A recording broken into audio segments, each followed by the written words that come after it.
Sebagai seorang muslim, kita diwajibkan untuk menjaga hubungan baik antar sesama. Namun terkadang sebagai seorang manusia tak luput dari salah khilaf. Apalagi saat kita sedang berkumpul atau sedang berkomunikasi, bahkan sedang membuka media sosial, tidak bisa dipungkiri. Ketika kita berkumpul atau sedang berkomunikasi, baik tidak disengaja maupun disengaja, kita kerap kali membicarakan keburukan orang lain hingga mengeluh tentang sesuatu. Padahal, kita juga belum tentu tahu kebenarannya.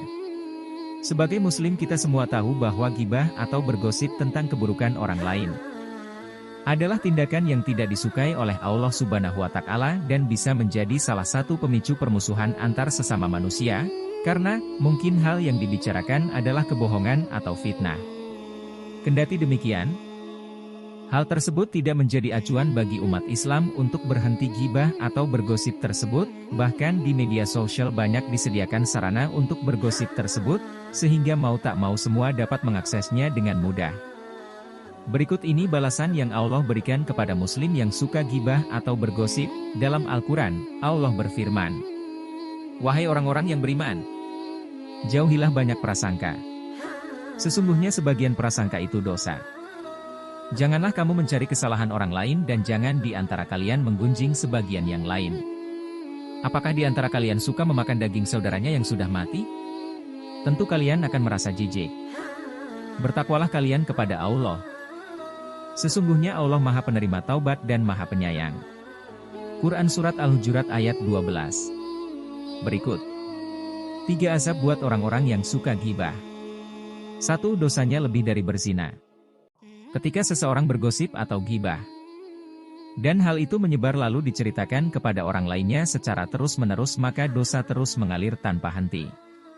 Rasulullah bersabda, ghibah itu, dosanya, lebih berat dari dosa zina. Ditanyakan, pada Nabi bagaimana mungkin? Nabi menjawab, lelaki yang berzina lalu bertaubat, maka Allah akan menerima taubatnya. Sedangkan pelaku ghibah dosanya tidak akan diterima kecuali ia dimaafkan oleh yang digibahi. Hadis riwayat Tabrani. 2. Termasuk dosa besar. Berghibah merupakan salah satu tindak yang mungkin sepele dalam kehidupan sehari-hari, namun ternyata masuk dalam dosa besar, naudzubillah. Dari Abu Hurairah radhiyallahu anhu, Rasulullah shallallahu alaihi wasallam bersabda, "Tahukah engkau apa itu ghibah?" Mereka menjawab, "Allah dan Rasulnya yang lebih tahu." Ia berkata, "Engkau menyebutkan kejelekan saudaramu yang ia tidak suka untuk didengarkan orang lain." Beliau ditanya, "Bagaimana jika yang disebutkan sesuai kenyataan?" Jawab Nabi Shallallahu alaihi wasallam, "Jika sesuai kenyataan berarti engkau telah menghibahnya. Jika tidak sesuai, berarti engkau telah memfitnahnya." Hadis riwayat Muslim ayat 2589. 3. Disiksa dalam kubur. Memang selama hidup di dunia, balasan bagi orang-orang yang suka berghibah tidak terasa. Namun dalam salah satu hadis menceritakan tentang siksa kubur bagi orang-orang yang suka membicarakan orang lain. Dari Ibnu Abbas radhiyallahu anhu bahwa Nabi Shallallahu alaihi wasallam berjalan melewati 2 kuburan lalu beliau bersabda, "Keduanya sungguh sedang disiksa. Dan tidaklah keduanya disiksa disebabkan karena berbuat dosa besar." Kemudian beliau bersabda, "Demikianlah. Adapun yang satu disiksa karena selalu mengadu domba sedang yang satunya lagi tidak bersuci setelah kencing."